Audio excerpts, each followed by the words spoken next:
আজকে তো উম্মত বন্ধুকে চিনে না, নিজের নবীকে চিনে না। নবী সম্বন্ধে কোনো ধারণা নাই আমাদের, নবী সম্বন্ধে কোনো ধারণা নাই। দেখি আপনাদের ভিতরে দিল আছে কিনা, একটু টাচ দিয়া দেখুন। আল্লাহ সহজ করছেন, আমার বন্ধুকে মানে, আমার বন্ধুর অনুগত্য হও, তাইলে আমার অনুগত্য হবে। আমার বন্ধুকে মানলেই আমার মানা হবে, আর আমি কিচ্ছু চাবো না। বন্ধু পক্ষে তো আমি পক্ষে। কোরআনও বলতেছে, কোরআন আস্তাগফারা লাহুর রাসূল লাওয়াজাদুল্লাহ তাওয়াবার রহিমা। আস্তাগফারুল্লাহ আস্তাগফারা লাহুর রাসূল, আল্লাহর কাছে মাপ চাইলো তো আল্লাহ তার দিকে দেখবে না, বন্ধুর দিকে দেখবে। বন্ধু কি বলে? বন্ধু যদি খালি ইশারা করে দিল, ইশারা, আস্তাগফারা লাহুর রাসূল লাওয়াজাদুল্লাহ তাওয়াবার রহিমা, আল্লাহ বলে সব গুনাহ মাফ করে দিব। তুই কত গুনাহ করছিস, কি কি করছিস, এটা আমার দেখার বিষয় না। বন্ধু পক্ষে তো আমি পক্ষে। কিন্তু উম্মত তো বন্ধুই চিনে না, কি করলো এটাও জানে না, কি করতেছে এটাও জানে না, কি করবে এটাও জানে না। আজকে তো উম্মত নবী চিনে না। যদি চিনতো তাহলে আমাদের দেশে আবার কাদিয়ানি হয় কি করে? যেখানে মানুষ চিনে, আসল নকল চিনে, যেই ব্যাংকে নকল টাকা চিনার মেশিন থাকে, ওই ব্যাংকে কি নকল টাকা জমা দেওয়া যায় নাকি? ও তো মেশিনে চেক করে নিবে, ঠিক না? খালি জমা দিতে গেলেই হবে, শুধু চেক করে টাকা ছিঁড়া ছেড়া দিবে না, বরং হাত করি লাগায়া জেলখানায় ঢুকায়া দিবে। তাই না? আমাদের দেশে কি করে হয় কাদিয়ানি? বুঝা গেল নবী চিনে না। নবী ওলামারা রাগ হয়ে যায় না, কিন্তু আজকে যুবকরা নবী চিনে না, স্কুল কলেজ আলাদা চিনে না, ইউনিভার্সিটি আলাদা চিনে না, জেনারেল শিক্ষিত আলাদা চিনে না, সাধারণ মানুষ নবী চিনে না। নবী কি করলো এটা জানে না, মা বোনরা চিনে না, নাইলে ওই ফাঁদে পা দেয় তো দেখে। বরং এটা হয়তো, তাও তো আমাদের দেশের না, ইনপুটেড জিনিস। কি ইনপুট করা বাহিরের জিনিস, ঠিক না? কাদিয়ান কি আমাদের দেশে নাকি? এটা তো পাঞ্জাবে। এই দেশে এসে জায়গা নিল কি করে? আমরা চিনি না দেখা জায়গা নেওয়ার সুযোগ পাইছে। যদি চিনতো তাহলে প্রথম যেই ব্যক্তির কাছে আসছিল ওই চিতা পিটা কইরা ভিসা ছাড়া বর্ডারের ওই পারে দিয়ে আসতো। শুধু শুধু তো আল্লাহ বলেন না, ওয়াফি আনফুসিকুম আফালা তুবসিরুন। তুই শিক্ষিত তো হইলি বটে, কিন্তু তোর ভিতরে আমি কি কুদরত ফিট করছি ওটা নিয়ে বাবার তোর কোনোদিন সুযোগ হয় না। তুই ভাবিস না, তুই তো ভাবিস আলতু ফালতু জিনিস নিয়া, সারাদিন এটা নিয়ে ভাবিস, ওটা নিয়ে ভাবিস। তোর ভিতরে আমি কি ফিট করলাম, তোর ভিতরে আমি কি কুদরত লাগাইলাম, কি প্রযুক্তি লাগাইলাম। তুই সারাদিন প্রযুক্তি নিয়ে ভাবতে থাকিস, প্রযুক্তি নিয়ে বলতে থাকিস, প্রযুক্তি নিয়ে লিখতে থাকিস। ও মানুষ, তোর ভিতরে কি প্রযুক্তি লাগাইলাম এটা তো একবারও দেখলি না। ওয়াফি আনফুসিকুম আফালা তুবসিরুন। তোকে কি চক্ষু দেই না? তুই নিজের ভিতরে তাকায় দেখিস না যে তোর এগুলা চলে কি করে? যদি প্রযুক্তি দিয়ে লাগাইতে হইতো তাহলে না জানি এক চোখে 13 কোটি ক্যামেরা। কত বিশ্বাস মনে হয় না, ঠিক না? আপনাদের বিজ্ঞানেরটাই বলতেছি আমি, কোরআন হাদিসেরটা বলতেছিলাম। এক চোখে 13 কোটি ক্যামেরা, 2 চোখে 26 কোটি ক্যামেরা। 13 কোটি ক্যামেরার তার আল্লাহ নিয়ে গেছেন 1.6 সেন্টিমিটার জায়গা দিয়া, পিছনে নিয়ে গেছেন। পিছনে 2টা তারকে একসাথে লাগতে দেন নাই। যদি 2টা একসাথে লাগতো তাহলে ফায়ার হতো, ফায়ার। আমরা সব উল্টা দেখতাম। 13 কোটি করে 26 কোটি ক্যামেরা। 13 কোটি সরিষা জমা করেন না একটা পাত্রে, দেখেন না পাত্রটা কত বড় হয়। তাইলে এক একটা চোখ জানে এক একটা বড় বড় জাহাজের লাইটের সমান হইতো, ঠিক না? দুইটা এরকম হয়তো রাস্তা দিয়ে হাঁটতেন, ঠিক না? একজন আরেকজনটা দেখাচ্ছি তো পড়া যেতেন, ঠিক না? এত বড় বড় লাগতো, এত বড় বড়, এতটুক জায়গার ভিতরে ফিট করছে। যাক, যেটা বলেই বুঝাইতেছিলাম শেষ জায়গায় চলে আসছি। মেরে দোস্ত, গুছায়া নিয়ে যেতে হবে, প্রস্তুতি নিয়ে যেতে হবে। আমরা নিজের ইচ্ছায় দুনিয়াতে আসিনি, আবার নিজের ইচ্ছায়ও যাব না। ইসলামে নিজের ইচ্ছায় যাওয়া এটা মহাপাপ, যেটাকে আত্মহত্যা বলে। আর মানুষ নিজের ইচ্ছায় দুনিয়াতে আসে নাই, এটা চির সত্য কথা। যদি নিজের ইচ্ছায় আসতো, তাহলে দুনিয়ায় কোনো অনেক মা বাবা এমন আছে যাদের কোল খালি, কোনোদিন কোল খালি হতো না। আবার অনেক এমনও আছে শুধু ছেলেই সারাটা জীবন মেয়ের দিকে তাকায় তাকায় জীবন পার হয়ে গেছে, আল্লাহ একটা মেয়ে দেন নাই, তাইলে এটাও হতো না।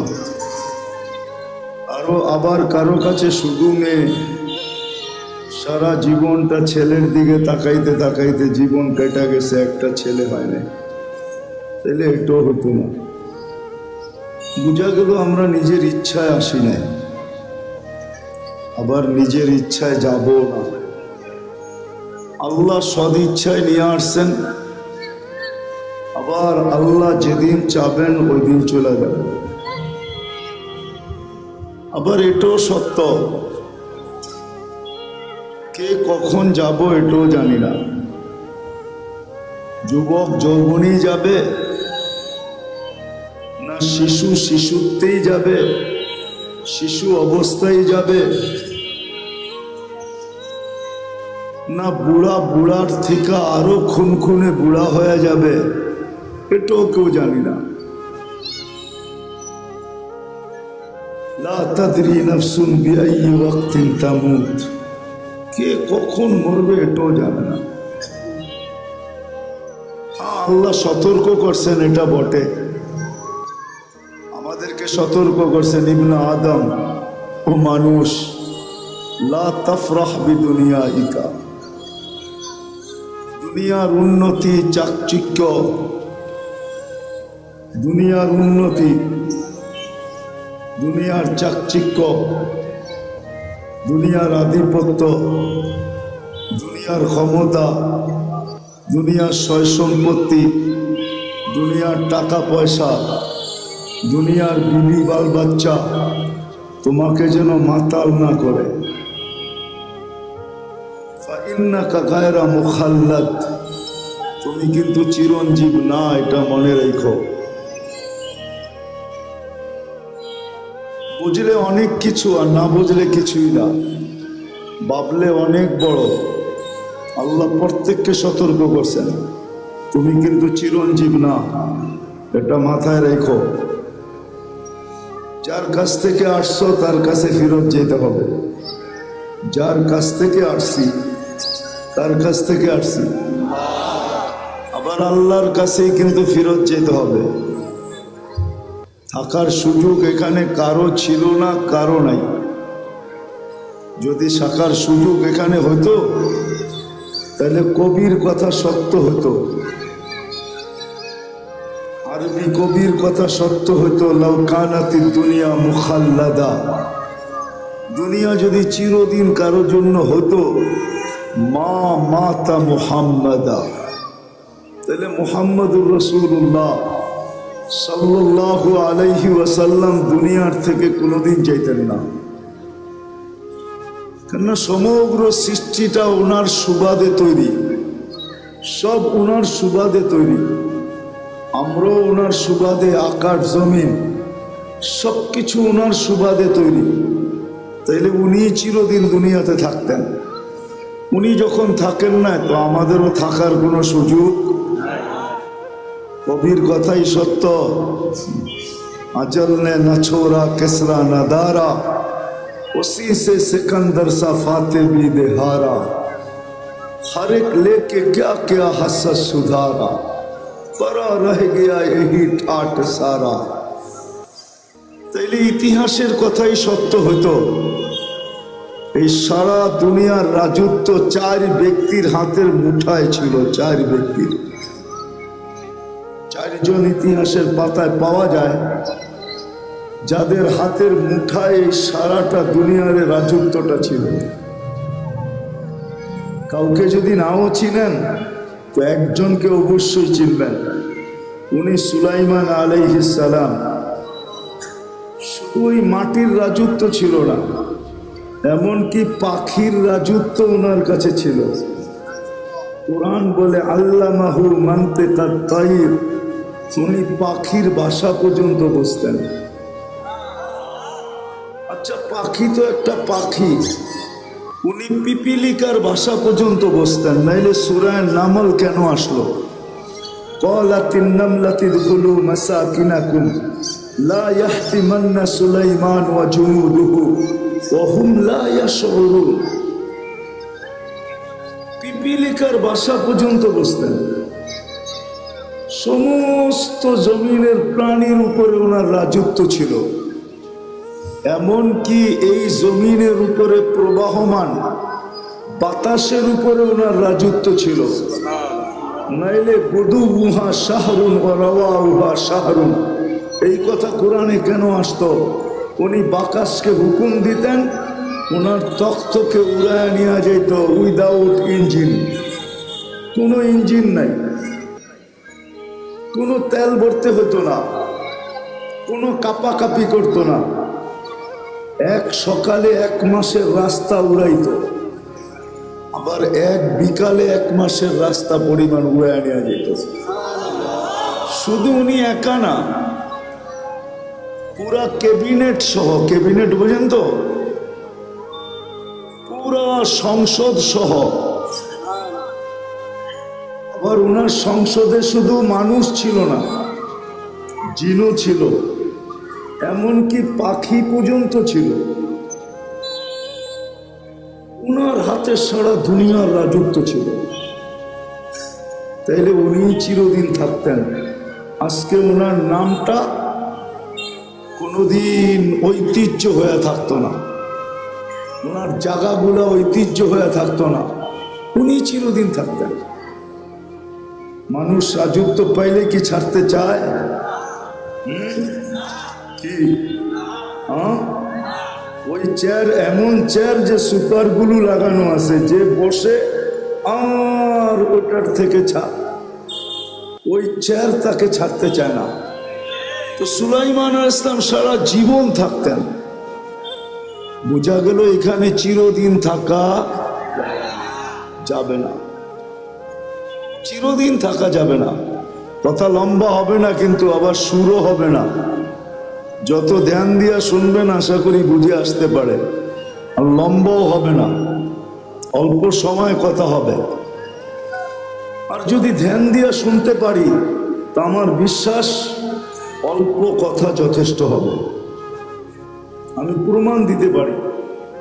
ইব্রাহিম ইবনে আদম রহমতুল্লাহ আলাইহির জীবন 2টা শব্দ দিয়া চেঞ্জ হয়েছে, 2টা শব্দ দিয়া। রাতের অন্ধকারে ঘুম ভেঙে গেছে কারো পায়ের আওয়াজে, তাও নিচে না ছাদের উপরে হাঁটতেছিল, তার পদ আওয়াজে তার ঘুম ভেঙে গেছে।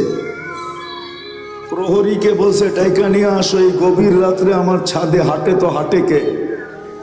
প্রহরী ডাইকা নিয়ে আসছে, তো জিজ্ঞাসা করছে এই রাত্রে তুমি ছাদে করো তো করো কি, তোমাকে তো চিনিও না।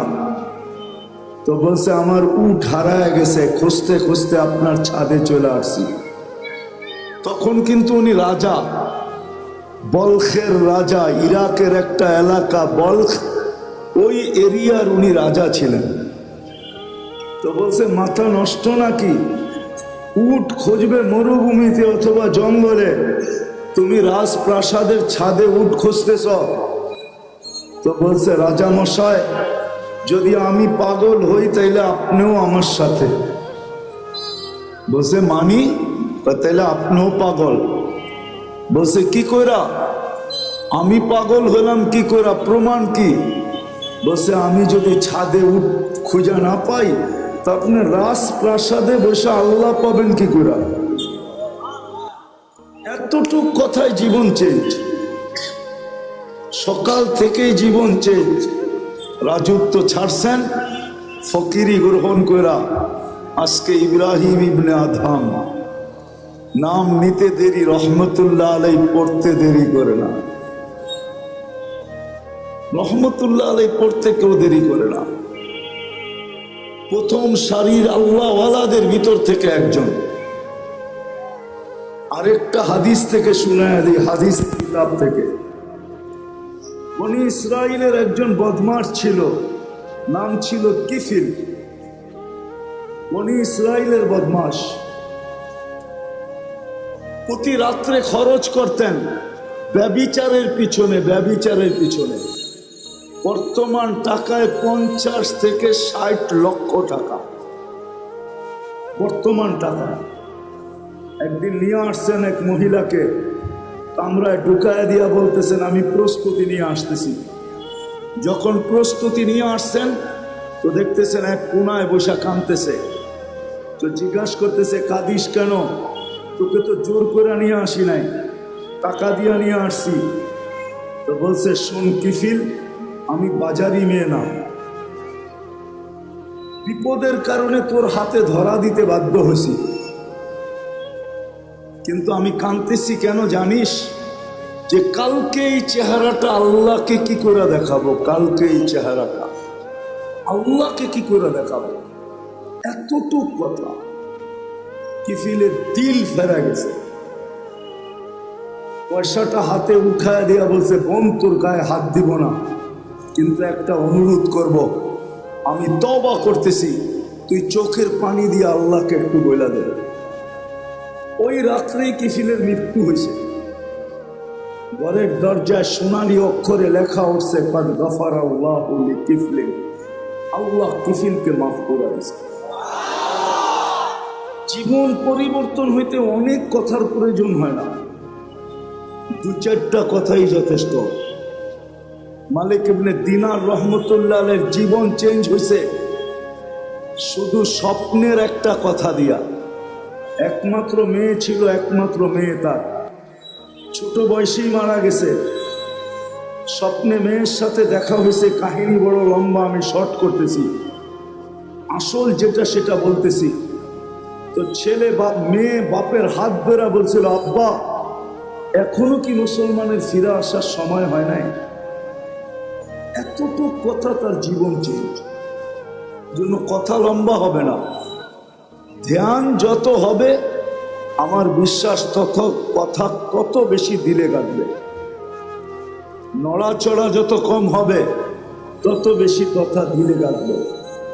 তো যেটা বলতেছিলাম, অস্তিত্ব সদিচ্ছায় না, আর যাওয়াটাও সদিচ্ছায় না, আবার এইখানে চিরদিন থাকাও না। কেউ চিরদিন থাকবে না। দুনিয়া এটার প্রমাণ দিতেছে। ডেলি 4 থেকে 5 লক্ষ মানুষ ডেলি উঠা যেতেছে। আবার আপনি বলবেন তেমন আসতেছে, জন্ম নিতেছে, মানি, কিন্তু একদিন উঠানোটা উপরে হবে, আশাটা কমে আসবে।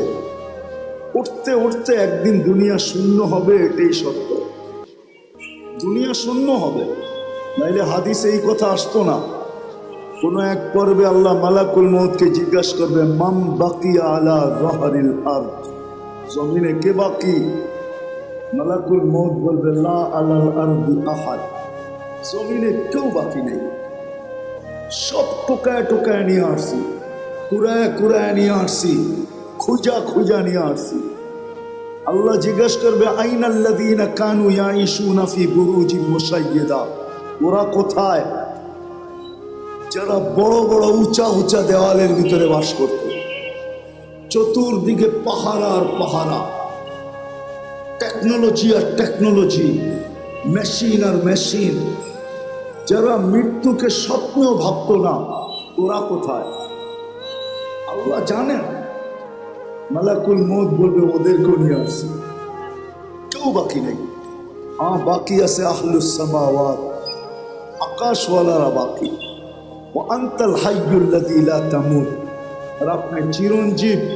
আল্লাহ বলবে লাগা আকাশে ঝাড়ু, 7 আকাশে ঝাড়ু দিবে। তারপরে জিজ্ঞাসা করবে এইবার, তো বলবে লা আলাল আরদি ওয়ালা আলাস সামাওয়াত, জমিনও কেউ বাকি নেই, আকাশেও কেউ বাকি নেই।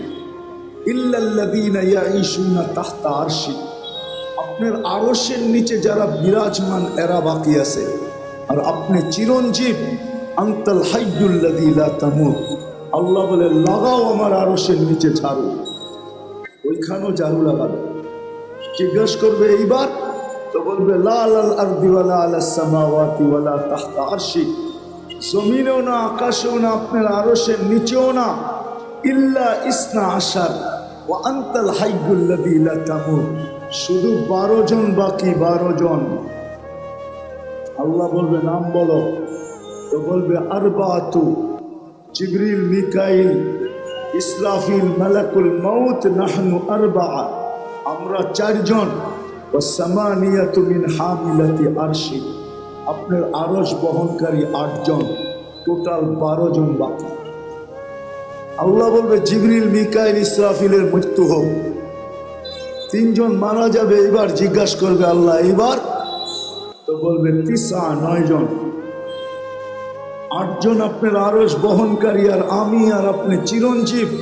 আল্লাহ বলবে ফালিয়ামুত হামিলাতা আরশি, আমার আরশ বহনকারীদেরও মৃত্যু হোক। তারপরে আল্লাহর আগে জিজ্ঞাসা করবে এইবার বলকে, তো বলবে আনা ওয়া আনতাল হাইয়ুল্লাযী লা তামুত, আমি এবং আপনি চিরঞ্জীব। আল্লাহ বলবে ফাতামুত আনতা, এবার তোমার পালা। লিআন্নী কাতাবতুল মাউতা আলা মান তাহতা আরশি, এটাই আমার সিদ্ধান্ত, এটাই সাইনবোর্ডে লেখা আছে। আমার আরশের নিচে যে আছে তাকে মৃত্যুর স্বাদ পান করতে হবে। আল্লাযী হাইলা ইয়ামুত, যে চিরঞ্জীব, ফাহুয়া ফাওকা আরশি, সে আমার আরশের উপরে বিরাজমান। মালাকুল মউতকে আল্লাহ বলবে ফাতামুত, এবার তোমার পালা। তো সায়ুলকি আলাইহি সাকারাতুল মউত, আল্লাহ মৃত্যুর যাতনা ঢালবেন, তো একটা চিৎকার দিবেন, চিৎকার। বিইজ্জাতিকা ওয়া জালালি, তোর ইজ্জত আর জালালের কসম, লাউ আলিমতু সাকরাতাল মউত, যদি সামান্যতম মৃত্যুর যাতনা আমার জানা থাকতো, তো মা কাবাস্তু আরওয়াহাল মুমিনিন, কোন মোমেন মুসলমানকে আমি এত কষ্ট দিয়ে নিয়ে আসতাম না। সত্য এটাই, থাকার সুযোগ কারণে চলে আসছি আসল জায়গায়। নিজেকে গড়া নিয়ে যেতে হবে, দুনিয়ার পরিচয় পরিচিতি চলবে, এটা দুনিয়ার ভিতরে। যালিকা মাতাউল হায়াতিদ দুনিয়া, এটা দুনিয়ার পরিচয় পরিচিতি, এটা দুনিয়ার পরিচয় পরিচিতি। জাআলনাকুম শুউবান ওয়া কাবাইলা লিতাআরাফু, বিভিন্ন বংশে বিভক্ত, বিভিন্ন পেশায় বিভক্ত, এটা দুনিয়ার পরিচয় পরিচিতি। এই জন্য তো আমি বলি, ইচ্ছা করলে আমি দুনিয়ায় সেলিব্রিটি হতে পারি, তাতে কিছু আসে যায় না। দুনিয়ায় বড় আকর্ষণের পাত্র হতে পারে, তাতে কিছু আসে যায় না। দুনিয়ার আকর্ষণের পাত্র সাময়িক। একটু ভালো মতে বুঝি যুবক, যৌবন যতক্ষণ আছে ততক্ষণ তোমার উপরে চোখ উঠতে পারে, আমি মানি। কেউ তোমার জন্য ওড়না গলায় পেঁচাইতে পারে, এটাও মানি। কেউ তোমার জন্য জান দেওয়ার ধমকি দিতে পারে, এটাও মানি। যতক্ষণ যৌবন আছে, যৌবন নাই, তোমার দিকে কেউ চক্ষু উঠায়ও তাকাবে না। বরং তুমি যদি তাকাও তাহলে 1 গাদা গালি দিবে তোমাকে, 1 গাদা গালি, 1 বস্তা গালি দিবে তোমাকে। বলবে বুড়া তো হইলো কিন্তু গাছ বাওয়া ছাড়লো না। বলবে বুড়া তো হইলো কিন্তু খাটাসি অভ্যাসে কোনো গেল না। যৌবন যতক্ষণ আছে ততক্ষণ তোমার ভ্যালু আছে। মাল আল্লাহর কাছে মাল যতক্ষণ আছে ততক্ষণ ভ্যালু আছে। আমরা দেখি বাংলাদেশেই তো থাকি, পথ যতদিন থাকে তো ফাইল নিয়ে মানুষকে ঘুরাইতে থাকে, জুতাগুলা ক্ষয় করাইতে থাকে, কিন্তু যেদিন রিটায়ার্ড হলো তার পরের দিনই উনি ফাইল নিয়ে এখন টেবিলে টেবিলে ঘুরতেছে।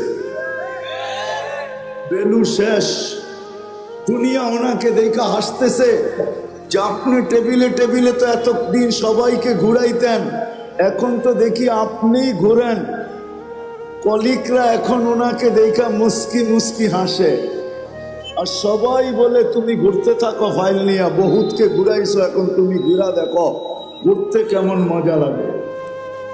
সত্য এটাই। সদিচ্ছায় আসি নাই, সদিচ্ছায় যাব না, চিরদিন এইখানে থাকবো না। প্রস্তুতি নিয়ে যেতে হবে, এটাই দাবি, আর কিচ্ছু দাবি না। যিনি অস্তিত্ব দিয়েছেন ওনার দাবি এতটুকু, প্রস্তুতি নিয়ে আসো, নিজেকে তৈরি করে নিয়ে আসো, নিজেকে গুছায়া নিয়ে আসো, এটাই ওনার দাবি, আর কিচ্ছু না। ছোট জীবনটার বিনিময়ে এটাই দাবি, 60-70 বৎসরের বিনিময়ে। 60-70 বৎসরও তো না, এই উম্মতের জন্য তো 60-70 বৎসরও না। এই উম্মতকে 70 বৎসর দিয়েও আল্লাহ ভাবছেন যে এটা ভালোবাসার বিপরীতে যায় কিনা। আমি তো এদেরকে ভালোবাসি, 60-70 বৎসরে যদি প্রশ্ন উঠায়া দেয় যে তাইলে আর ভালোবাসা হইল তো হইল কি, 70 বৎসর জীবন দিলেন, 60 বৎসর খাটাইলেন, 70 বৎসর খাটাইলেন, তো ভালোবাসার প্রমাণ হইল তো হইল কি। এই জন্য আল্লাহ 2 পর্বে এই উম্মতের জীবনকে কমায়া দিছেন। প্রথম 15 বৎসর মাফ, বালেগ হওয়া পর্যন্ত মাফ, কুফিয়াল কলম সবই হাত্তা ইয়াবলু, বাচ্চা যতক্ষণ পর্যন্ত বালেগ না হয় কলম তার বিরুদ্ধে যায় না। 15 বৎসর মাফ এই উম্মতের জন্য। রইল আর কতটুকু, এটুকু মনে হয় বেশি খাটা মনে হইতেছে, তা আবার আল্লাহ আবার কমায়া দিছেন। 24 ঘন্টায় যতক্ষণ আমরা ঘুমে থাকি কলম উঠানো থাকে, আমাদের বিরুদ্ধে যায় না, এটাও মাপ। এই ছোট জীবনটা দিছেন ঘুরে যাওয়ার জন্য। এই জন্যই তো যে লেখছে বড় সুন্দর লেখছে, তারপরেও যদি গড়তে না পারলো তাহলে ওর চেয়ে বড় হতভাগা কেউ নাই, ওর চেয়ে বড় কপাল পোড়া কেউ নাই, ওর চেয়ে বড় হতভাগা কেউ নাই, ওর চেয়ে বড় কপাল পোড়া কেউ নাই। কোরআনও এটাই বলে, কুতিলাল ইনসানু মা আকফারা, মানুষ তোকে অকৃতজ্ঞতা ডুবায়া দিল, তুই অকৃতজ্ঞ হলি তো হলি কি করা, তোর থেকে বেশি তো চাই নাই আমি। 60 বৎসর দিলেও তো 2 পর্বে লম্বা একটা সময় কনসিডার করছি, মাফ করে দিছি, সময়টা তোর বিরুদ্ধে যাবে না, ছোট্ট একটু সময় তোর কাছে থেকে যাবে, এটাও কাজে লাগাইলি না। হায় মানুষ, তোর চেয়ে বড় অকৃতজ্ঞ তো কেউ নাই। কুরআন বলে কুতিলাল ইনসানু মা আকফারা, ও মানুষ তোর চেয়ে বড় অকৃতজ্ঞ তো কেউ নাই, তো কেউ নাই। কুরআন আবারও চিৎকার দেয়, মা গর্রাকা বিরাব্বিকাল কারীম, যে আল্লাহ দয়ার ভান্ডারের দরজা পুরাটা খোলা দিল, এই উম্মতের উপরে ভান্ডারটা পুরা ঢাইলা দিল, ওই আল্লাহর থেকে তুই দূরে সরলি তো সরলি কি করে, বিমুখ হলি তো হলি কি করে। এই জন্যই তো এক হাদিসে পাওয়া যায়, যুবক যৌবনে থাইকা, পুরুষ পুরুষত্বে থাইকা, নারী নারীত্বে থাইকা, পদালা পদে থাইকা, আধিপত্যওয়ালা আধিপত্যে থাইকা, সম্পত্তিওয়ালা সম্পত্তি পাওয়ার পরে, মেইলওয়ালা মেইল পাওয়ার পরে, ফ্যাক্টরিওয়ালা ফ্যাক্টরি পাওয়ার পরে, হাটওয়ালা হাট পাওয়ার পরে, বাজারওয়ালা বাজার পাওয়ার পরে, রোডওয়ালা রোড পাওয়ার পরে, ঘাটওয়ালা ঘাট পাওয়ার পরে, প্রত্যেক ব্যক্তি পাওয়ার পরে যখন আল্লাহর থেকে ভুলা যায়, আল্লাহর থেকে দূরে সরে, তো আল্লাহ জিজ্ঞাসা করে কাছের থেকে আয়সা, হাল ওয়াজাদতা আজওয়াদা মিন্নি, আমার চেয়ে বড় দাতার সন্ধান কি তোর কাছে আছে? বলেন আছে নাকি? কর্ম ছাড়া বেতন কে দিবে? আছে কেউ দেওয়ার? কোন কোম্পানির মালিক আছে যে কর্ম লাগবে না, মাসের শেষে বেতন নিয়ে যাইস? দুনিয়ার রীতিনীতি তো উল্টা। যতটুক খাটায় অতটুকু তো দেয় না, ঠিক না? যত কম দিয়া পারে, ঠিক না? খাটাবে 12 ঘন্টা, বেতন দিবে 6 ঘন্টার, ঠিক না? খাটাবে 18 ঘন্টা, বেতন দিবে 8 ঘন্টার, ঠিক না? এটাই তো দুনিয়ার রীতি। আল্লাহ তো সব ফিরিয়ে দিতেছে। অক্সিজেন কে দেয়? হায় হায়, 1 টাকা লিটারও যদি অক্সিজেনের দাম আল্লাহ রাখতেন, তাইলে বর্তমানে দুনিয়াতে 800 কোটি মানুষ। পূরণ দেন 550 দিয়া, দেখেন কত লিটার হয়। 1 টাকা যদি পার লিটার হতো, তাহলে আমাদেরকে ডেলি 550 লিটার অক্সিজেনের জন্য 550 টাকা দিতে হতো। যদি পার শ্বাসে 1 পয়সা হইতো, 1 পয়সা, এটা দিয়া ভাবেন, এটা দিয়া। যুবক পায়ে হাত রেখা বলি, এটা দিয়া ভাবো, হইতে পারে বিবেকের পর্দা খুলতে পারে। আর যদি না খুললো, তাহলে দুনিয়ার জীবনটা কেটে যাবে। কোনো প্রতিরোধ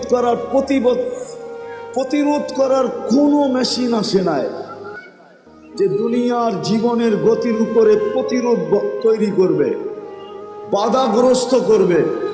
কোনো মেশিন আসে নাই। এই গতিকে রোধ করবে, আমাদের জীবনের যাত্রার গতিকে রোধ করবে। আপনি বসে আছেন, যাত্রা কিন্তু চলমান। আপনি ঘুমায় আছেন, যাত্রা কিন্তু চলমান।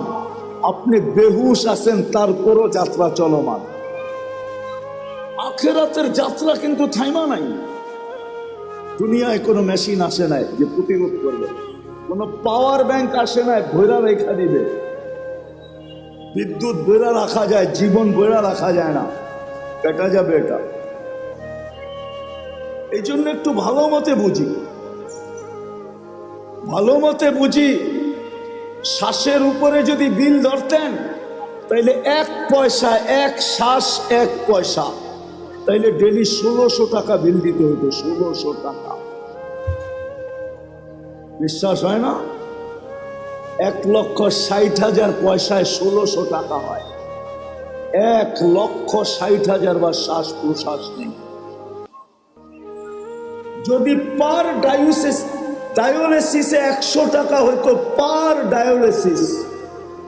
একবার ডায়ালিসিস করতে কয় টাকা লাগে চেয়ারম্যান সাহেব? কত? আরে আমি 4 থেকে 4,500 টাকা লাগে। 3,000 ভালো জায়গায় করাইলে 4,500 টাকা। আর যদি আরেকটা আছে গণস্বাস্থ্যতে করাইলে 1200-1300 টাকা লাগে। আচ্ছা 1000 টাকা ধরলাম। আল্লাহ যদি পার ডায়ালিসিসে 100 টাকা নিতেন, 100, তো ডেলি 3600 টাকা ডায়ালিসিসে দিতে হতো। আল্লাহ কুদরত দ্বারা আমাদেরকে সুস্থ রাখার জন্য ডেলি 36 বার ডায়ালিসিস করে, 36 বার। একটা প্রযুক্তি বলতেছি, একটা প্রযুক্তি।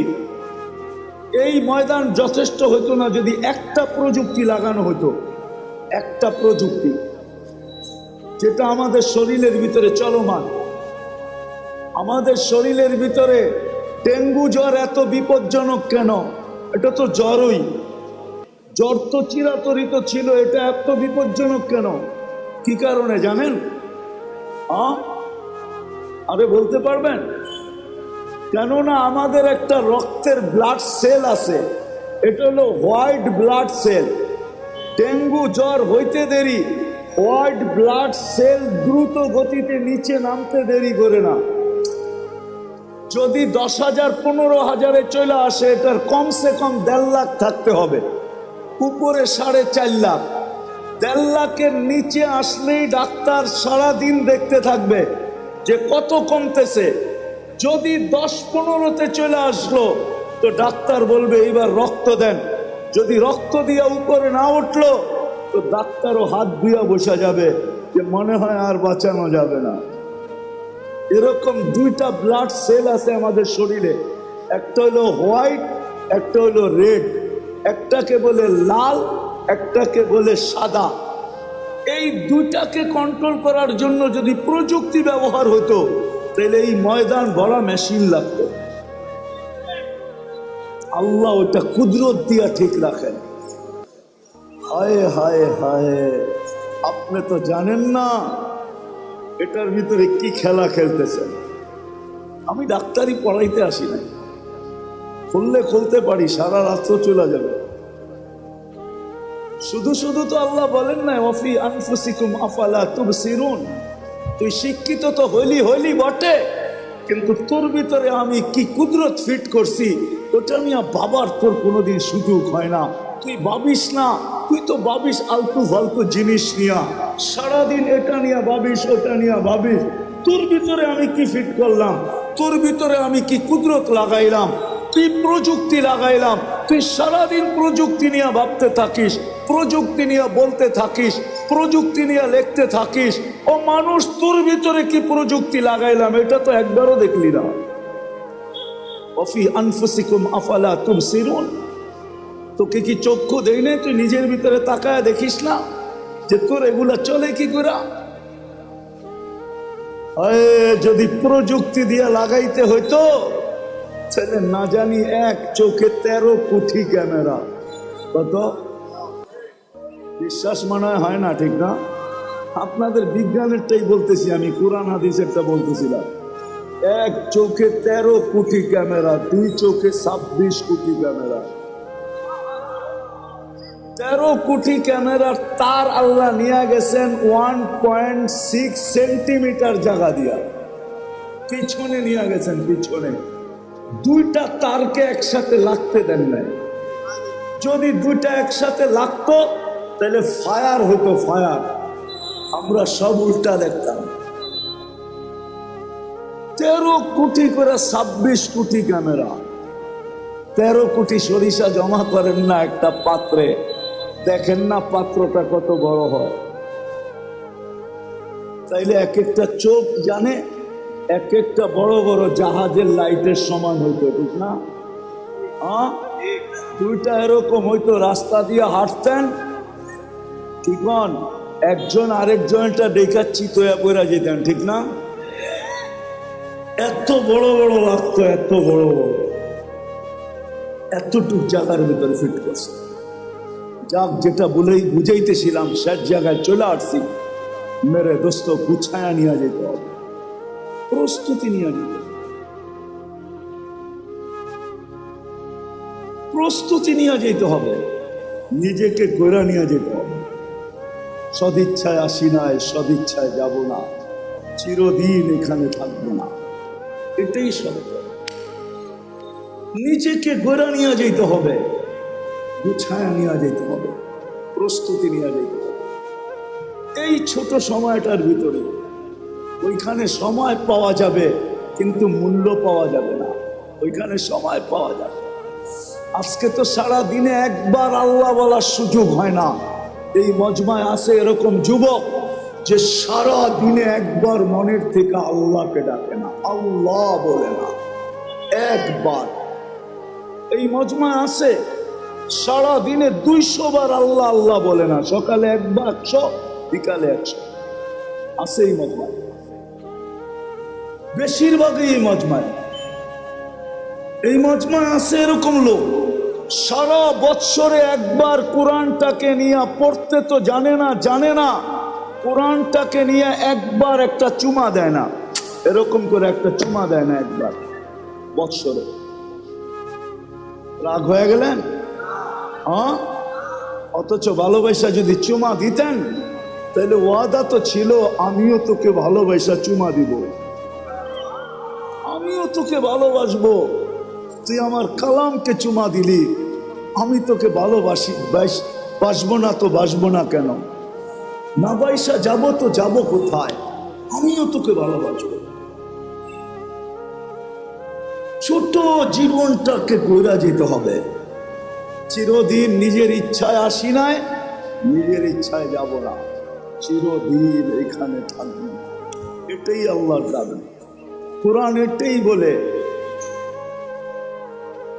আতিউল্লাহ, কোরআন এটাই বলে আল্লাহকে মানো, জীবনটা গড়ে আসো। কোরআনের দাবি এটাই, জীবন গড়া, প্রস্তুতি নেওয়া। চলে যেতে হবে। কিন্তু আরেকটা কথাও বলে দেই, সন্দেহ মানুষ থাকতে পারে যে মনে হয় দুনিয়ার কিছু ওইখানে, দুনিয়ার টাকা পয়সা চলুক আর না চলুক সম্পর্ক মনে হয় চলবে। ওরকম লোকের সাথে সম্পর্ক হলে চলবে, কিন্তু বাকি অন্য কোনো সম্পর্ক চলবে না। ওরকম লোকের সাথে যদি সম্পর্ক হয়, নিয়ে যাইতেছি আমি, নাইলে চলবে, নাইলে চলবে না। যদি বংশ চলতো তাহলে আবু তালেবের জন্যই চলতো, যদি সম্পর্ক চলতো তাহলে আবু তালেবের জন্যই চলতো।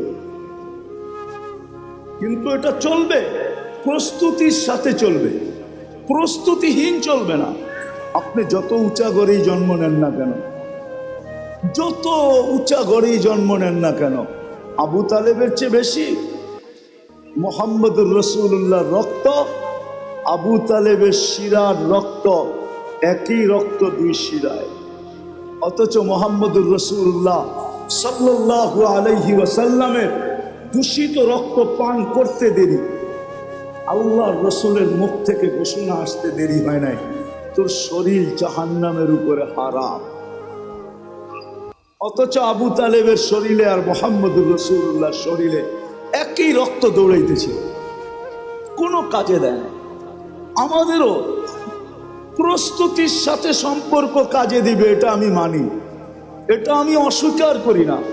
প্রস্তুতির সাথে সম্পর্ক কাজে দিবে, নাইলে কোরআন কেন বলবে, কোরআন কেন বলবে, কোরআন কেন বলবে যে তোমাদের পরিবার পরিজনকে তোমাদের সাথে মিলায় দেবে। ওয়ালহাকনা বিহিম যুররিয়াতাহুম, প্রস্তুতির সাথে চলবে। ওয়ালহাকনা বিহিম যুররিয়াতাহুম, চলবে। এজন্য আল্লাহর দাবি হলো প্রস্তুতি নিয়ে যেতে হবে। রাজি? ইনশাআল্লাহ না মনের থেকে না মুখের থেকে? প্রতিজ্ঞা? বিলকুল। দেখি কে কে প্রস্তুতি নিতে রাজি। আল্লাহ কবুল করুক নামাজ। কিন্তু একটা প্রশ্ন হইতে পারে, আল্লাহ আপনি বলতেছেন আপনাকে মানার দ্বারা প্রস্তুতি নিব, কিন্তু আপনাকে মানবো তো মানবো কি করে? চোখে তো আপনাকে দেখা যায় না, কানে তো আপনার কথা শোনা যায় না, ধ্যান ধারণায় তো আপনাকে আনা যায় না, ধ্যান ধারণায় তো আনা যায় না, বর্ণনা দিয়ে তো শেষ করা যায় না। দুনিয়ায় সামান্য পদস্থ মানুষ হইলেই সিরিয়ালের জন্য মাসের পর মাস অপেক্ষা করতে হয় না? নাই বাংলাদেশে এরকম কোনো ডাক্তার আছে? 3 মাস 4 মাস আগে সিরিয়াল নিতে হয়, ঠিক না? সামান্য একজন ডাক্তার, ঠিক না? কি আরে রাগ হয়ে গেলেন বুঝি, ঠিক না? কত মানুষ ওনার হাতে ভালো হয়েছে, আবার কত মানুষ ওনার হাতে আজিমপুরেও গেছে, ঠিক না? না যায় নাই? না যায় নাই? বড় ডাক্তারের হাতে মানুষ মরে বেশি, এটা জানেন? ছোট ডাক্তার তো ভয় পায়, এই জন্য হয় খালি রেফার করে। কি করে? সব মুসিবত বড় জনের কান্দে পড়ুক, আমার কান্দে পড়ার দরকার নাই। আবার ও এটাও ভাবে আজিমপুরের কাছ দিয়ে গেলে আমার চেহারা ঢাকা যেতে হবে, খামাখা এটাও দরকার নাই, বড় ডাক্তারের কাছে পাঠায় দেয়, ঠিক না? 1 মাস 2 মাস 3 মাস আগে সিরিয়াল নিতে হয়, ঠিক না? একজন মানুষ হয়ে যদি 3 মাস পর্যন্ত ঘুরতে হয়, তাহলে আল্লাহ তো আল্লাহ, ঠিক না? আল্লাহ চিনেন? আল্লাহকে তো চোখে দেখা যায় না, কথা শোনা যায় না কানে, ধ্যান ধারণায় আনা যায় না, বর্ণনা দিয়ে শেষ করা যায় না। আল্লাহ তো আল্লাহ না, আল্লাহ তো রহমান, আল্লাহ তো রহিম, আল্লাহ তো মালিক, আল্লাহ তো কুদ্দুস, আল্লাহ তো সালাম, আল্লাহ তো মুমিন, আল্লাহ তো মুহাইমিন, আল্লাহ তো আজিজ, আল্লাহ তো জব্বার, আল্লাহ তো মুতাকাব্বিরুল খালিকুল বারিকুল মুসাব্বিরুল গফফারুল কহারুল ওয়াহাবুর রাসাকুল ফাত্তাহুল আলিমুল কাবিদুল বাসিতুল খাফিদুর রাফিউল মুইজ্জুল মুদিল্লুস সামিউল বাসীরুল হাকামুল আদলুল লতীফুল খবীরুল হালিমুল আযীমুল গফুরুশ শাকুরুল আলিয়ুল কবীরুল হাফিজুল মুকিতুল হাসিবুল জলিলুল করিমুর রকিবুল মুজিবুল ওয়াসি আল হাকিমুল ওয়াদুদুল মজিদুল বাঈসুশ শাহীদুল হকুল ওয়াকিলুল কবিয়ুল মতিনুল ওয়ালিয়ুল হামিদুল মুসি আল মুবদি আল মুঈদ আল মুহয়ি আল মুমীত আল হাইয়্যু আল কাইয়্যুম আল ওয়াজিদ আল মাজিদ আল ওয়াহিদ আল আহাদ আল সামাদ আল কাদির আল মুক্তাদির আল মুকদ্দম আল মুআখ্খার আল আউয়াল ওয়াল আখির আল যাহির ওয়াল বাতিন আল ওয়ালি আল মুতাওয়ালি আল বাররু আত তাওয়াব আল মুনতাকিম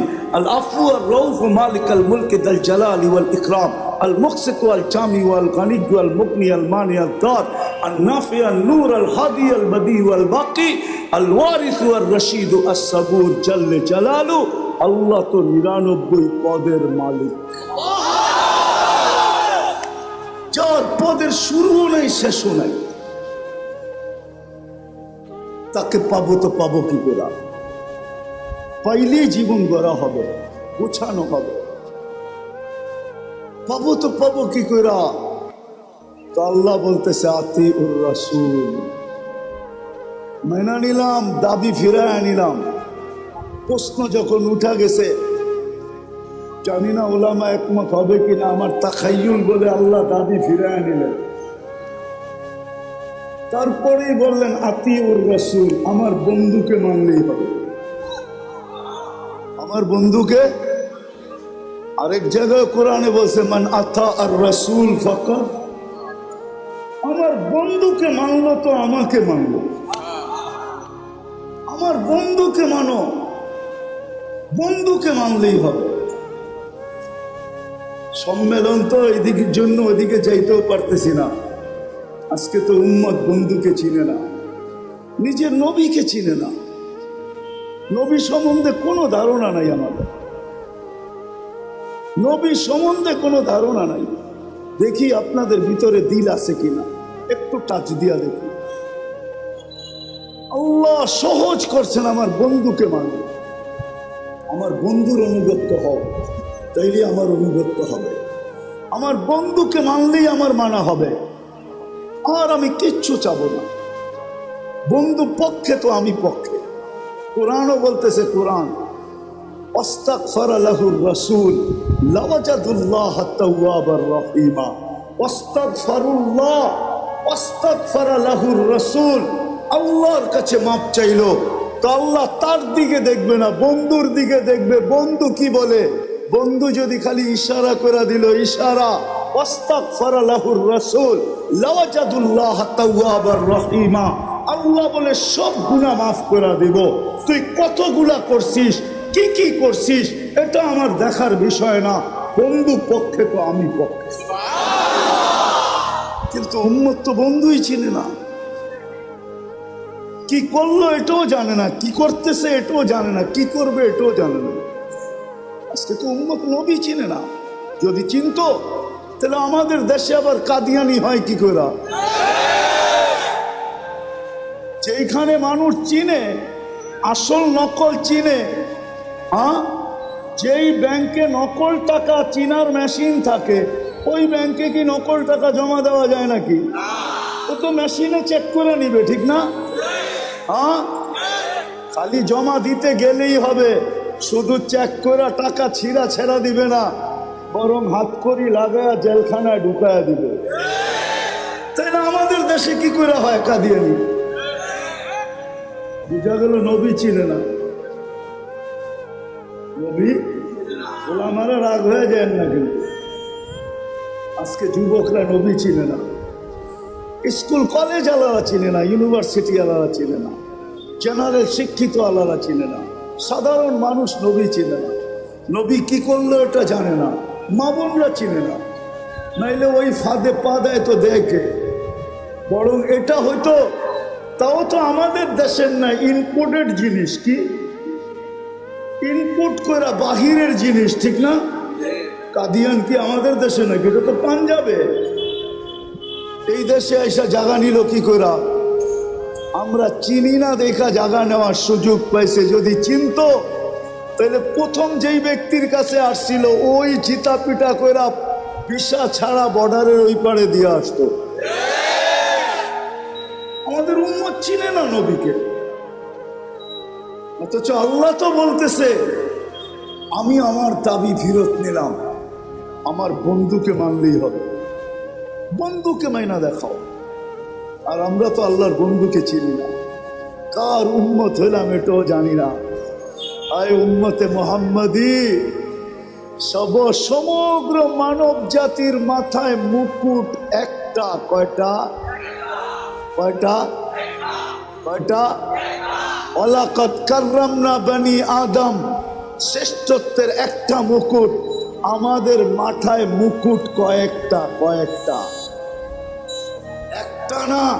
শুধু উম্মতে মুহাম্মদী হতে পারার কারণে প্রথম মুকুট ওয়ালাকাদ কাররামনা বনি আদম, মানুষ হিসাবে একটা মুকুট। দ্বিতীয় আমাদের মাথায় আরেকটা মুকুট, কুনতুম খায়রা উম্মাহ, তোমাদের চেয়ে উত্তম উম্মত নাই, এটা হলো দ্বিতীয় মুকুট। তৃতীয় আরেকটা মুকুট, ওয়াজতাবাকুম, আমি তোমাদেরকে কুদরতি হাত দিয়া নির্বাচিত করছি, এটা আরেকটা মুকুট। আরেকটা দেখামো, আরেকটাও দেখাই। তোমাদের মাথায় চতুর্থ মুকুট, শুহাদা আলান নাস, শুহাদা ওয়ায়াকুনুর রাসূলু শাহীদান আলাইকুম ওয়া তাকুনু শুহাদা আলান নাস। ও উম্মতে মুহাম্মাদী, কিয়ামতের দিন আমি তোমাদেরকে আমার পক্ষে সাক্ষী হিসাবে আমার পাশে দাঁড় করাবো। এই উম্মত সমস্ত উম্মতের উপরে সাক্ষী হবে। বলেন সাক্ষী আর আসামি এক জায়গায় দাঁড়ায়? তাইলে বোঝা গেল আমরা কিয়ামতের মাঠে ইনশাআল্লাহ দাঁড়াবো না, আমরা তো আল্লাহর পাশে দাঁড়াবো। জালালউদ্দিন সুয়ুতী রহমতুল্লাহ আলাইহি লেখছেন, আমরা আরশের পাশে স্টেজ হবে, স্টেজ, আমরা ওই স্টেজে দাঁড়াবো। অনেক সময় পার হয়ে যাবে যদি আমি মুকুট দেখাইতে থাকি আপনাদের। উম্মত হওয়ার কারণে যে মুকুট দিছে, দেখি আজকে দিলের ভিতরে দিল আছে কিনা, বুকের ভিতরে দিল আছে কিনা, লাগে কিনা, দুই একটা শুনায়া দেখি। ওই রসুলকে মানার জন্য হয় হয় যিনি সারা জীবন চোখের পানি কোনোদিন ঝরা থামান নাই, যার চোখের পানি উম্মতের জন্য থামে নাই। জিবরিল জিজ্ঞাসা করছে, মিকাইল জিজ্ঞাসা করছে, আপনি সবসময় কাঁদেন কেন? মা জালা আরাকা তাবকি, আপনি সবসময় কেন কাঁদেন? বলছে, জিবরিল মিকাইল, যেদিন থেকে জান্নাত দেখা আসছি, দুজক দেখা আসছি, উম্মতের জন্য আমার চোখের পানি থামে না, চোখের পানি থামে না। আপনাদেরকে আমি বুঝাইতে পারবো না, এটা বুঝানোর জিনিস না। আচ্ছা চলেন দেখি একটু বুঝতে পারেন কিনা। মুসা আলাইহিস সালাম আল্লাহকে দেখতে চাইছেন, আল্লাহ বলছে পাহাড় যদি স্থির থাকে তাহলে তুমি দেখতে পারবে। এটাই তো কোরআন বলে, ঠিক না? হ্যাঁ, পাহাড় স্থির থাকলে তুমি আমাকে দেখতে পারবে। ফাতাজাল্লা লিল জাবাল, আল্লাহ তুর পাহাড়ে, আমি তুর পাহাড় দেখছি বিদায় বলতেছি আপনাদেরকে, তুর পাহাড়ে আল্লাহ তাজাল্লি দিছেন ৭০,০০০ পর্দার ওই পার থেকে। মধ্যে কত পর্দা? মুসা আলাইহিস সালাম বেহুশ ছিলেন, ৪০ দিন বেহুশের মতো ছিলেন। কতদিন? কতদিন? ৪০ দিন বেহুশের মতো ছিলেন। অথচ কাবা কাউসাইনি আদনা, কাবা কাউসাইনি আও আদনা সুম্মা দানা ফাতাদাল্লা। আল্লাহর রাসূল আরশে এরকম আল্লাহর পাশে বসা, উইদাউট পর্দা। হারায়া যাওয়া উচিত ছিল, কিন্তু হারায়া গেছেন, সব ভুলে গেছেন। পরিবার বলছেন, ফাতেমা বলছেন, হাসান বলছেন, হুসাইন বলছেন, বনু হাশেম বলছেন, কুরাইশি বলছেন, আরব বলছেন, সব ভুলে গেছেন। কিন্তু উম্মত ভুলেন নাই, ওই টেবিলেও উম্মতকে স্মরণ করছেন, ওই টেবিলে। সেইখানে এতটুকু কাছে আলোর জগৎ, তাজাল্লিয়াতের জগৎ, আল্লাহর তাজাল্লি সহ্য করতেছে সিনা, আর পাশে বৈশা উম্মতকে স্মরণ করতেছেন। নাইলে আপনি আত্মাহিয়াত পড়েন কোত্থেকা ওয়া আলা ইবাদিল্লাহিস সালিহিন। এটা তো নবীজি উম্মতকে স্মরণ করে বলছেন। আমার উপরে শুধু সালাম দিলেন, আমাকে শুধু সালাম দিলেন, আল্লাহকে বলছে শুধু আমাকে, আমার উম্মত কই যাবে? তো আল্লাহ জিজ্ঞাসা করছে, বন্ধু এইখানে উম্মত? আমার তাখাইয়ুল যে এইখানে উম্মত না উঠলে তো উঠবে কোন জায়গায়? এই টেবিলে যদি উম্মত না উঠলো তাহলে কোথায় উঠবে? এরকম কাছে হব তো আর হব কখন? এত নৈকট্য পাবো তো পাবো কখন? দুইজন এরকম কাছাকাছি হব তো আর হব কখন? এই টেবিলে যদি উম্মত না ওঠে তাইলে আর কোন টেবিলে উঠবে? এই টেবিলে যদি উম্মত হারায়া যায় তাইলে আর উম্মতকে কোথায় উঠাবো আমি? আজকে ওই উম্মত নবী ছিল, চোখের পানি জন্দ হয় নাই। চলেন, এটা তো এক বেলা। দ্বিতীয়টা শুনাইতেছি। যখন দুনিয়ার থেকে বিদায় নিতেছেন তখন 9 ঘর ক্ষুধার্ত, 9 ফ্যামিলি, নিচে কয়েক দিনের ক্ষুধার্ত, হাসান হুসাইন ক্ষুধার্ত, আলী ফাতেমা ক্ষুধার্ত, ঘরে এতটুকু তেল পর্যন্ত নাই যে বাতি জ্বালায়া রাত্রে অন্ধকার দূর করবে, এতটুকু তেলও নাই। আম্মা জান বলতেছে যদি থাকতো তাহলে খিদা নিবারণের জন্য তেলটা আগে পান করে নিতাম, এতটুকু খিদার ধারণা ছিল। ওই সময় চোখে পানি। জিবরিল জিজ্ঞাসা করছে, কেন কাঁদেন? আতাবকি ওয়া আনতা ইলা রফিকিল আলা, আপনি এখনো কাঁদেন? এখনই তো আল্লাহর সান্নিধ্যে চলে যাবেন, এখন কান্না কেন? তো বলছে জিবরিল, ফামান লিবাদি লি উম্মতি, কান্না এই জন্য যে আমার পরে আমার উম্মতকে কে দেখা রাখবে। ওই উম্মত আজকে নবী ছিলেন। একজন যুবক তো এখানে হবে না, তোমাদের পায়ে হাত রাখি। আজ পর্যন্ত কত জিবি তোমরা খরচ করছো? প্রতি মাসে তো আনলিমিটেড খরচ করো, কেননা প্রত্যেকের ঘরে ওয়াইফাই আছে। আজ পর্যন্ত কোনো দিন নবীর শান, যে আমাদের নবী কে, ওনার পরিচয় কোনোদিন গুগলে সার্চ দিয়ে দেখছো? যে একটু দেখি, একটু দেখি। ওনার পক্ষে না হইলে তো কিয়ামতের দিন পার হওয়া যাবে না। আল্লাহ পক্ষে হবে না, রব্বে কাবার কসম, মুহাম্মদুর রাসূলুল্লাহ যদি পক্ষে না হলো, দুনিয়ার কেউ তার কোনো আমল দিয়া পার হতে পারবে না। না আমল দিয়া, না আল্লাহ পার করবে। মুহাম্মদুর রাসূলুল্লাহ পক্ষে হতে হবে, পক্ষে। আরে যতক্ষণ পর্যন্ত পক্ষে না যাবে ততক্ষণ পর্যন্ত তো আল্লাহ হিসাব কিতাবও শুরু করবে না। ১৬ লক্ষ নবী চিৎকার দিতে থাকবে নাফসি নাফসি বইলা।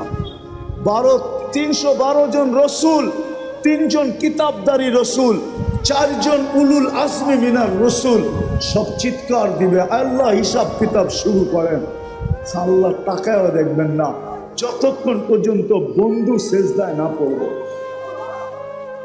যখন আল্লাহ রসুল সেজদায় পড়বে, পড়তে দেরি, আল্লাহ বলতে দেরি করবেন না, ইরফা রাসাব। আমার তাখাইয়ুল, কথা বলার ভঙ্গিতে আমি, আমার হাসান কোথায়, আমার হুসাইন কোথায়? অথবা হাসান সম্বন্ধে আপনারা জানেন না, হাসান কে, হুসাইন কে আপনারা জানেন না, নাতি জানেন, নাতি। এই দুইজনেই তো ওনার দুনিয়া ছিল। দুজাহানের বাদশাহ, যিনি 2 নাতিকে পিঠে নিয়া ঘরের ভিতরে গোড়া হইয়া চক্কর কাটতেন, চক্কর। আর নিচের থেকে বলতেন, নানা যান গোড়া কেমন? তো বলতো বড় উত্তম। তো আবার বলতেন, যারা সোয়ার হইছে এরও বড় উত্তম। এই খেলা যিনি খেলতেন, ওই নাতির কথা জিজ্ঞাসা করবেন না, জিজ্ঞাসা করবে আমার উন্নত কথা। রাগ হয়ে যায় না, পায়ে হাত রাখি, আমার সমাজ রাগ হয়ে যেতে পারে। একটা ইউনিয়ন পরিষদের চেয়ার পাওয়ার জন্য আমার দেশে মানুষ মরতে রাজি, মারতে রাজি। কত জান এই পর্যন্ত গেল, আর না জানি যতদিন বাংলাদেশ থাকবে আর কত জান যাবে। শুধু ইউনিয়ন পরিষদের একটা চেয়ার, ঠিক না?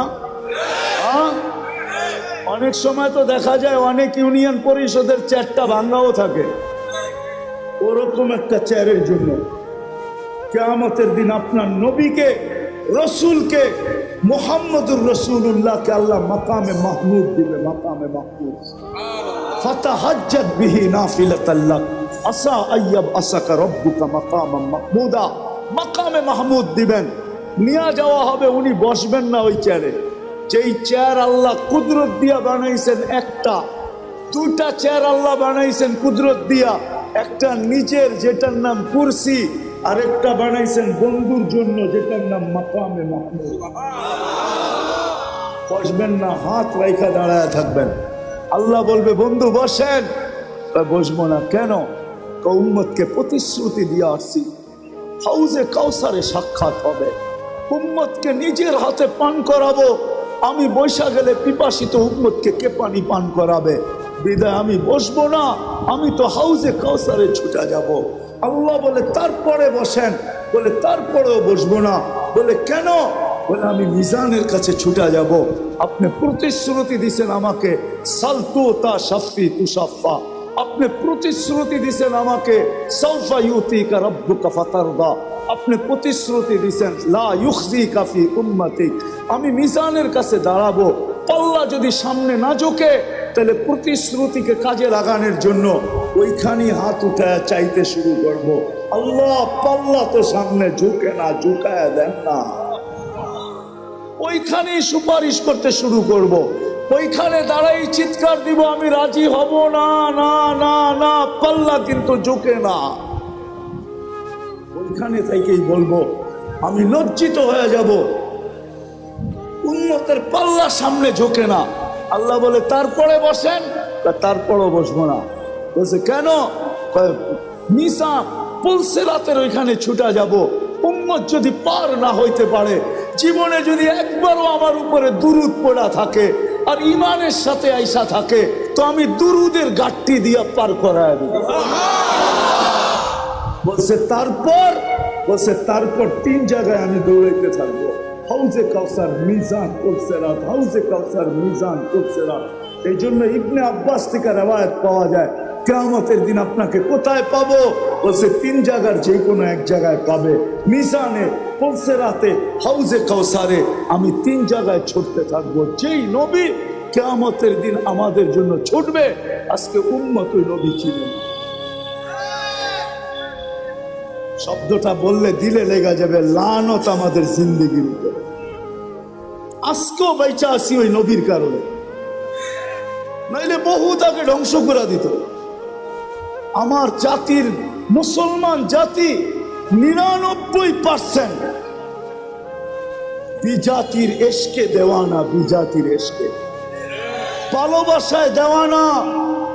যুবক 1 সপ্তাহ পর্যন্ত চুলের স্টাইল দেখতে থাকে অনলাইনে, 1 সপ্তাহ। ঈদের সময় টানা 1 সপ্তাহ দেখতে থাকে শুধু চুলের স্টাইল। তারপরে দেয় স্কিল শট নিয়ে, তারপরে যায় সেলুনে, আমাকে এই স্টাইলে কাটা দেয়। আজ পর্যন্ত এখানে একজন, এক যুবক পায়ে হাত রাখি তোমাদের, একজনও নাই যে নবীর স্টাইলে একবার চুল কাটছে, একবার না। আমরা কাটছি, সেলুনে যা বলছে ছোট কইরা কাইটা দিও, নাহলে বড় কইরা। আজ পর্যন্ত বলি না নবীর স্টাইলে কাইটা দাও, বা মনে মনেও ভাবি না আজকে চুলটা নবীর স্টাইলে কাটবো। কোরআন বলছে মুকাসসিরিন, ছোট কইরা কাটো, আমি নবীর স্টাইলে কাইটা নিব ছোট কইরা। নিয়ত তো মনে মনে করি নাই, অথচ যদি করতাম, যুবক কিয়ামতের দিন হাত পাতা শুরু হতো। যদি দেখা হইতো, হবে নিঃসন্দেহে তুমি হাত পাততে পারতে যে আমি জীবনে কিচ্ছু করতে পারি নাই, একবার আপনার স্টাইলে আমি চুল কাটছি, আমাকে কি দিবেন? দেন না। হইতে পারে রব্বে কাবার কসম, একবারের চুল কাটায় ওই কিনারাহীন দয়ার সমুদ্রের ভিতরে কোনো কিনারা নাই। ওইটার কিনারা যদি থাকতো তাহলে কোরআন রউফুর রহিম বলতো না। ওলামা একমত। রউফুর হারিসুম বিল মুমিনিনা, এটা নবীজির সিফত, আল্লাহর সিফত। আল্লাহ বন্ধুকে নিজের সিফত দিছেন। কিনারাহীন দয়ার সমুদ্র হইতে পারতো তোমাকে একবার চুল কাটায় তোমাকে জান্নাতে নিয়ে দিত, আমার হাত পাতার সুযোগ হতো। আমি তো সারা বাংলাদেশে চিৎকার দেই, আজ পর্যন্ত তো একটা মেসেজ পাইলাম না যে কোনো মা বোন জীবনের প্রথম সাজ যেটা হয় আর কি, সাজ, বাসর ঘরের সাজ, আজ পর্যন্ত আমার এই লাল সবুজের পরিধির ভিতর থেকে আজকে 3-4 বছর চিল্লাইতেছি, কোথাও থেকে একটা মেসেজ পাই না যে কোনো মা বোন এই মেসেজ পাঠাইছে যে আমার বাসর ঘরের সাজটা ফাতেমার মতো ছিল। সে যায় পাল্লারে বলছে, বা বান্ধবীদেরকে বলছে, বা প্রতিবেশীদেরকে বলছে, বা ঘরের মানুষকে বলছে আমাকে সাজাও, কোনো আজকে আপত্তি নাই, কিন্তু আজকের শ্বাসটা যেন আমার ফাতেমার মতো হয়। ফাতেমাও তো বাসর ঘরে সাজছে, কেননা কিয়ামতের দিন ফাতেমার হাতে ঝান্ডা থাকবে মহিলাদের, এদের ঝান্ডার নিচে হয়ে জান্নাতে যেতে পারবে। আমি একদিন সাইজা তার পাশে দাঁড়াইতে চাই। যদি জিজ্ঞাসা করে তুই আসলি কেন, তখন যেন হাসি দিয়া বলতে পারি কিছু তো নাই বটে, কিন্তু বিয়ের বাসর রাতের শ্বাসটা আপনার মতো ছিল, এই জন্য চলে আসছে। আজ পর্যন্ত পেলাম না। যা হোক, কথা লম্বা হয়ে যেতেছে। আল্লাহর রসুলকে মানলেই চলে, কিন্তু এখানেও একটা প্রশ্ন আছে। আমাদের নবীজিকে তো আল্লাহ 63 বছর বয়স দিয়েছেন, 2-4 হাজার বছর বয়স দিতেন, তাইলেও তো মনটাকে বুঝাইতে পারতাম, ঠিক না? 2-4 হাজার বছর বয়স দিতেন, মাত্র বয়স দিয়েছেন 63 বছর। বন্ধুকে তো নিজের কাছে সফর করায় নিয়ে গেছেন, একবারে পাশে বসায়া দিছেন। দুনিয়ায় তো তবুকের আগে সফর করার নাই। সারা দুনিয়াটা একটু ঘুরাইলেও তো আমরা বলতে পারতাম যে আমাদের বাংলাদেশও নবীজির পা পড়ছে, ঠিক না? সারা দুনিয়াটা তো ঘুরাইলেন না, 63 বছর বয়সে বন্ধুকে উঠায় নিয়ে গেলেন। এখন মানবো তো মানবো কাকে? কোরআন আমাদেরকে দিক দেখায়, ওয়া উলুল আমরি মিনকুম ওয়া আওরাসনাল কিতাবাল্লাযীনা ইসতাফাইনা মিন ইবাদিনা। কিয়ামতের সকাল পর্যন্ত আল্লাহ বন্ধুর উত্তর সুরি রাখবেন, আল্লাহর উত্তর সুরি রাখবেন। যাদেরকে আল্লাহ নির্বাচিত করে উত্তর সুরি বানাইছেন তাদেরকে কিয়ামতের সকাল পর্যন্ত রাখবেন। নবীজির উত্তর সুরি কিয়ামতের সকাল পর্যন্ত থাকবে। যারা হক্কানি ওলামা এবং আল্লাহওয়ালা, এরা হলেন নবীর উত্তর সুরি, এরা কিয়ামতের সকাল পর্যন্ত থাকবে। হুকুম আসছে, এদের কাছে আমাদের জীবনী আদর্শ সুরক্ষিত থাকবে। আল্লাহ রসুলের আদর্শ কিয়ামতের সকাল পর্যন্ত এই সমস্ত হক্কানি ওলামাদের কাছে সুরক্ষিত আছে। এই জন্যই এরা আজকে এই আয়োজন করছেন আপনাদের কাছে নবীর ওই আদর্শকে পৌঁছানোর জন্য। এই জন্যই ওলামারা কুরবানি দিতেছেন। তাহলে আমি তো বলি, বলেন আপনাদের ইউনিয়নের নাম কি? কি? আমদিয়া, হ্যাঁ ঠিক না? ইউনিয়নের ভিতরে সবচেয়ে কোন ইমামের বেতন আছে 30,000 টাকা? 25, 20, 15, এটা মনে হয় আছে, 15 আছে, ঠিক না? হ্যাঁ, আচ্ছা না, 15 মাইনা নিলাম, কিছু বাদ দেন, 15 আছে, ঠিক না? কিন্তু আমদিয়াতে যদি অটো চালায় কয় টাকা কামানো যায়? কত? 20-25 হাজার, ঠিক না? মাইনা নিলাম 20,000, তাহলে 15,000-এর থেকেও 5,000 বেশি হলো 20,000, ঠিক না? হ্যাঁ, তাহলে হুজুররা অটো চালায় না কেন? অটো চালাইতে কি আমেরিকার থেকে প্রশিক্ষণ নিয়ে আসতে হয়, না ঢাকা ইউনিভার্সিটির ডিগ্রি থাকতে হয়? কোনটা? একটাও না, খালি কিনা নামলেই হয়, ঠিক না? কয়েকদিন একটু ধাক্কা ধুক্কা খাইবো, তারপরে ঠিক হয়ে যাব, ঠিক না? এটাই তো। তাহলে হুজুররা কেন চালায় না বলেন? মাল তো সবার কাছেই প্রিয়, ঠিক না? হ্যাঁ হ্যাঁ, উনি কেন 15,000-এ বয়ে আছে, উনি কেন 10,000-এ বয়ে আছে, উনি কেন 7,000-এ বসে আছে, উনি কেন 8,000-এ বসে আছে? কেন? আমাকে যুক্তি দিয়া বুঝান। আমার কাছে দলিল লাগবে না, যুক্তি দিলেই হবে। বুঝান কেন? ওনার কি সংসার নাই? ওনার কি বিবি বাল বাচ্চা নাই? বরং আমাদের চেয়ে ওনাদের বাচ্চা কাচ্চা বেশি, ঠিক না? আমরা তো কই 2টা হইলেই কি, আমরা তো কই 2-এর বেশি নিয়েন না, মায়ের স্বাস্থ্য ভাঙেন না, ঠিক না? ওনারা তো কয় আল্লাহ যত দেয় দেখ, ঠিক না? কারো 7টা 8টা ডজনও আছে, ঠিক না? কি কন? তারপরও 7,000 8,000-এ পড়ে আছে কেন? মাথা নষ্ট। তাহলে তো ওনার পিছে নামাজও হবে না, পাবনা নিয়ে যেতে হবে। কেন? দায়িত্ব কাঁধে, এই জন্য পড়ে আছে। দায়িত্ব কাঁধে, কাঁধে দায়িত্ব। দিলের ভিতরে ওই ব্যথা, ওই ভয় যে যদি ছেড়া চলে গেলাম, উম্মতকে দেখলাম না, তাইলে কালকে কিয়ামতের চেহারা কিভাবে দেখাবো? দায়িত্ব কাঁধে, দিলে ভয়, চোখের সামনে জান্নাত ঝলঝল ঝলঝল করে, চোখের সামনে জান্নাত, এই জন্য 8,000 টাকা করে আছে। তো যেটা বুঝাইতেছিলাম, জীবনটা নিজ ইচ্ছায় আছি নাই, নিজ ইচ্ছায় যাব না, চিরদিন থাকবো না। এই জীবনটা গড়া যেতে হবে। করার জন্য আল্লাহ কিয়ামতের সকাল পর্যন্ত ওলামাদেরকে নির্বাচিত করছেন, আল্লাহ ওয়ালাদেরকে নির্বাচিত করছেন।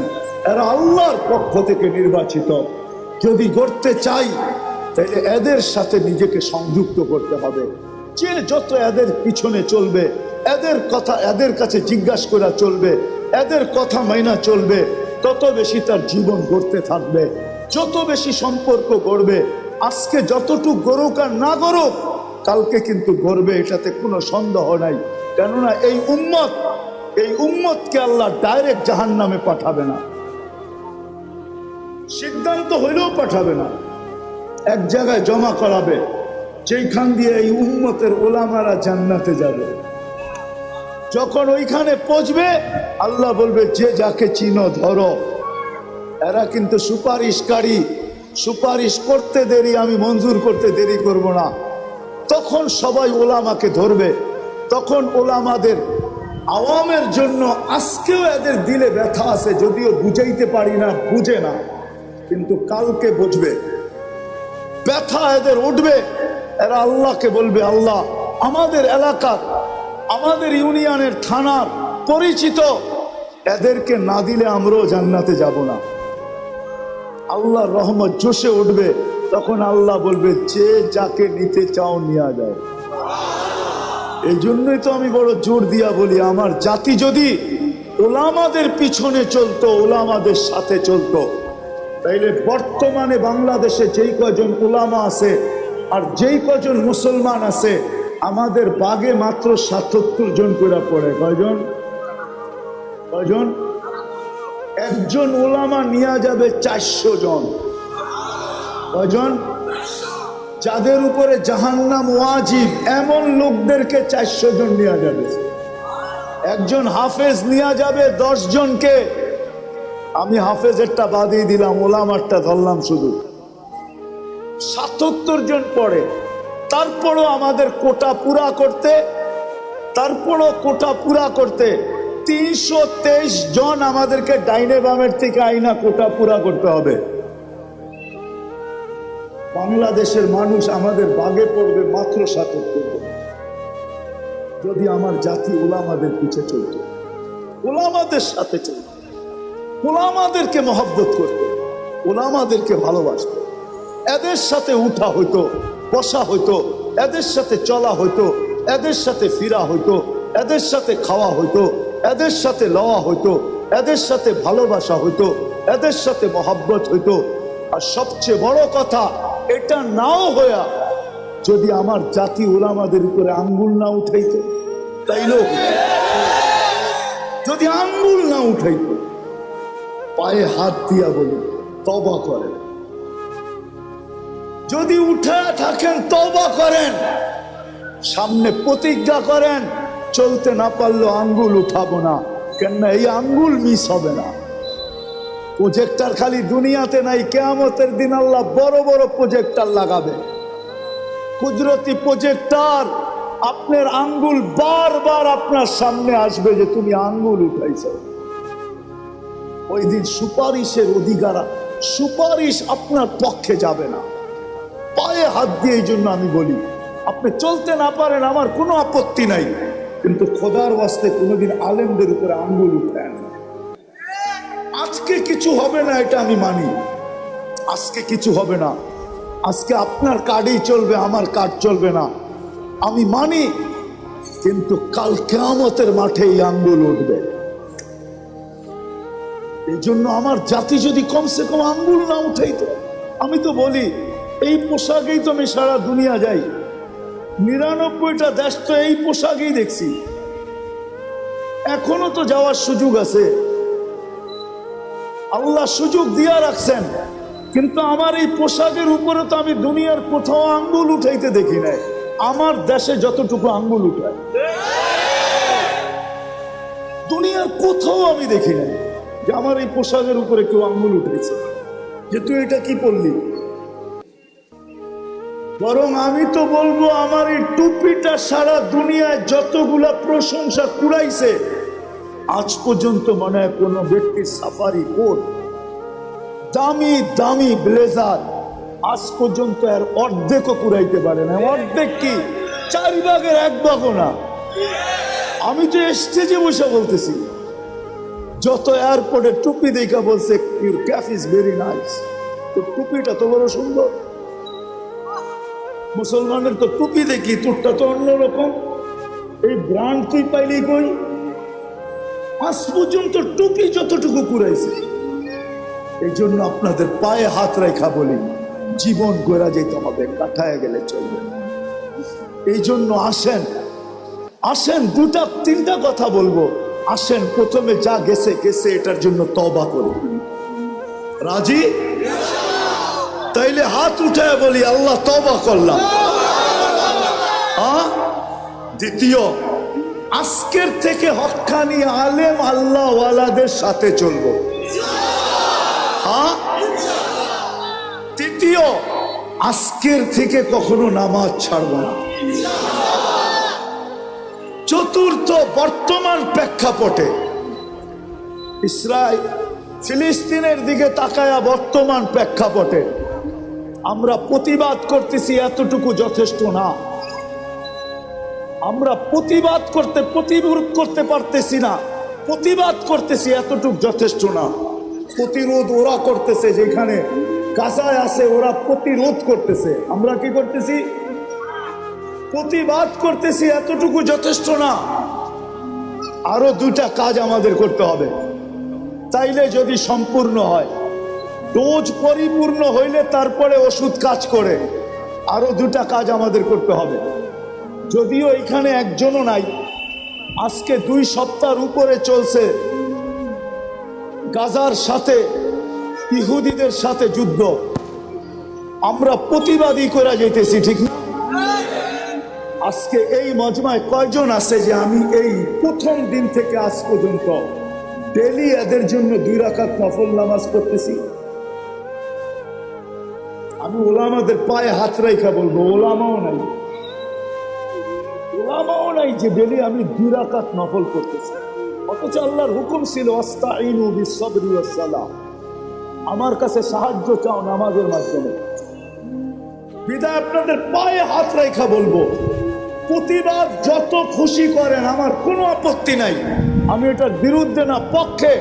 কিন্তু সাথে সাথে বলবো, আজকের থেকে যতদিন পর্যন্ত এটা মীমাংসা না হয়, আমরা ডেলি 2 রাকাত সালাতুল হাজত পড়ব।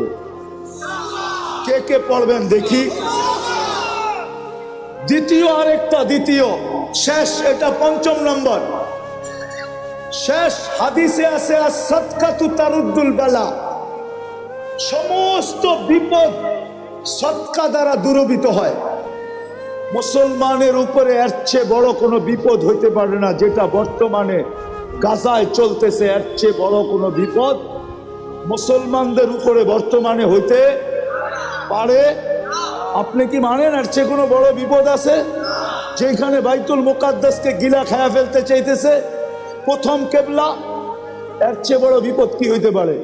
তাইলে এই বিপদকে দূর করার জন্য আজকের থেকে আমরা 1 টাকা সদকা করব। 1 টাকা করবেন? দেখি কে কে করেন। আমি আপনাদেরকে পদ্ধতি বইলা দিতেছি, পদ্ধতি সহজ। ডেলি 1 টাকা দেওয়া মনে নাও থাকতে পারে। আপনি 10 দিনের নিয়ত করে 10 টাকা দিয়ে দেন, 30 দিনের নিয়ত করে 30 টাকা দিয়ে দেন, সদকা করেন। শুধু প্রতিবাদ করলে চলবে না, এর বেশি আপনার আমার কাছে করার কিছু নাই। আপনি চিৎকার দিলেও কোনো লাভ নাই, রক্ত মাথা ফাটাইলেও কোনো লাভ নাই, কেননা বহুত দূর। আমরা প্রতিবাদ করতে পারি, কিন্তু আমরা 2টা প্রতিবাদের সাথে সাথে আরো 2টা জিনিস করি। একটা হলো সালাতুল হাজাত, নামাজ পড়ি, আর আল্লাহকে কানে কানে বলি, আল্লাহ আবাবিল ঘুরতে দেখি কবে কাজে লাগবে। আল্লাহকে বলি, আল্লাহ আবাবিল উঠতে দেখি কবে কাজে লাগবে। মশা আমাদেরকে কাটতে দেখি কবে কাজে লাগবে। চিৎকারের ফেরেশতাকে ঘুমাইতে দেখি কবে কাজে লাগবে। বাতাসের ফেরেশতাকে ঘুমাইতে দেখি কবে কাজে লাগবে। জিবরিল এখন তো আর ওহির বাহক না, তার 600 ডানা কোন কাজে লাগবে? সেজদায় পড়ে আল্লাহকে বলি না? বলবেন? আল্লাহ আমাদেরকে আমল করার তৌফিক দান করেন। ওমা আলাইনা ইল্লাল বালাগ।